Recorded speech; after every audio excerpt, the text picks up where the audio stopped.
నమస్తే, welcome to మనం TV. నేను మీ పవన్ బేస్వాడ. బెనారస్ అంటే మనకు వెంటనే గుర్తొచ్చేది గంగానది, కాశీ విశ్వనాథ స్వామి. కానీ ఈ నగరాన్ని మరొక పేరుతో కూడా పిలుస్తారు. అదే మరణాల నగరం. ఎందుకో తెలుసా?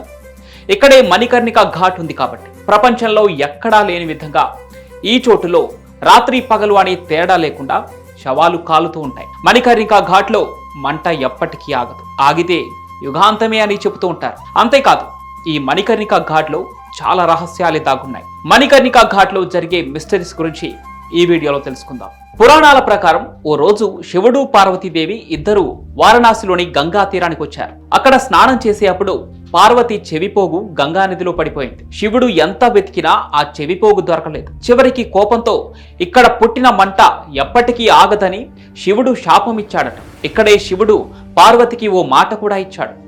ఇక్కడ మరణించిన వారికి నేను స్వయంగా మోక్షం ఇస్తా అని. అప్పటి నుంచి ఇది ముక్తి స్థలంగా మారిపోయింది. అందుకే ఇక్కడ చనిపోతే మోక్షం లభిస్తుందంటారు. జీవితంలో చేసిన పాపాలన్నీ ఇక్కడే కాలిపోతాయట. అందుకే వృద్ధులంతా చివరికి ఈ ప్రదేశాన్ని చేరుతారు. వర్షం వచ్చినా, వరదలొచ్చినా ఇక్కడి చితి మాత్రం ఆగదు. ఒకవేళ ఎవరైనా ఇక్కడి మంటను ఆపాలని చూస్తే వాళ్లకే ప్రమాదం. ఈ మణికర్ణిక ఘాట్ ఒక వింత ప్రపంచం. ఎక్కడ చూసినా కాలుతున్న శరీరాలు, ఎక్కడికక్కడ ఆ మంటల మధ్య కనపడే పచ్చని చెట్లు. కానీ అసలు అక్కడ శవాల వాసనే ఉండదు. ఇది చాలా మంది చెప్పే మిస్టరీ. రోజుకి వందల శవాలు దహనం చేస్తారు. అయినా ఆ ప్రాంతంలో మసి వాసన తప్ప మృతదేహాల దుర్వాసన ఏమాత్రం ఉండదు. మణికర్ణిక ఘాట్లో ఒక విచిత్రం జరుగుతుంది. కొన్ని శరీరాలు చితిలో కాలవట. అలాంటి శవాలను గంగలో వదులుతారు. కొన్ని రోజుల తర్వాత ఆ శవాలు మళ్ళీ మణికర్ణిక తీరానికి చేరుకుంటాయి. అప్పుడు మాత్రమే అవి పూర్తిగా కాలుతాయట.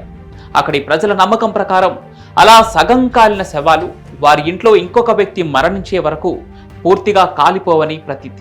ఈ మణికర్ణిక ఘాట్ను రాత్రిపూట చూసేవారికి ఏడుపులు, విచిత్ర శబ్దాలు వినిపిస్తాయట. అంతేకాదు, ఆత్మలు కూడా కనిపిస్తాయి. పసుపు రంగులో మెరుస్తూ వింత వెలుగులా కనిపించే ఆకారాలు గాలిలో కనిపిస్తాయి. ఇక్కడికి వెళ్ళిన ప్రతి ఒక్కరూ ఒక మాట చెప్తారు: ఇక్కడికి వస్తే చావు భయం పోతుంది, మరణం అనేది ఒక ప్రక్రియలా కనిపిస్తుందని. అందుకే చావుకి అంతం లేదు, చావే మనిషికి నిజమైన మోక్షమని ఘాట్ను చూస్తే అర్థమవుతుందంటారు. మరి ఈ మణికర్ణిక ఘాట్ రహస్యాలు, మిస్టరీలు విన్న తర్వాత మీకేమనిపించిందో కామెంట్ల రూపంలో తెలియజేయండి. వీడియో నచ్చితే లైక్ చేసి షేర్ చేయండి. ఇలాంటి ఆసక్తికరమైన మరిన్ని వీడియోల కోసం మనం టీవీని సబ్స్క్రైబ్ చేసుకోండి.